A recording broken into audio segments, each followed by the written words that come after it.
Inaalam na ng Department of Justice sa Bureau of Immigration kung may namonitor ang mga ito na mga kinatawan ng International Criminal Court na nakapasok na sa Pilipinas.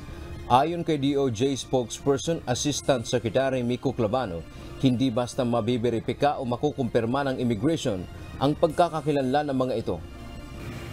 Siyempre po, hindi naman sila magre-represent ng ICC pagpasok nila. No?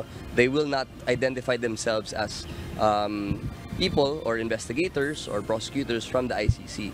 So kung sakali lang po na dumating sila dito, they made it a point not to be known. Gayunman, naniniwala ang DOJ na wala pang presensya ang ICC investigators dito sa Pilipinas, taliwas sa mga kumakalat na balita. So, but we're not also admitting or confirming or acknowledging their presence here in the Philippines. Pwede din naman pong hindi totoo yung balita na yon.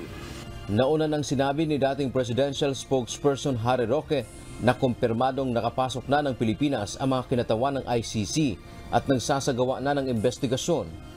So meron po akong confirmation na talagang nag-iimbestiga ang mga dayuhan dito sa Pilipinas. Kaugnay nito, naisana ng DOJ na makausap si Attorney Roque upang maibahagi sa kanila ang mga impormasyon na nalalaman nito hinggil sa ICC.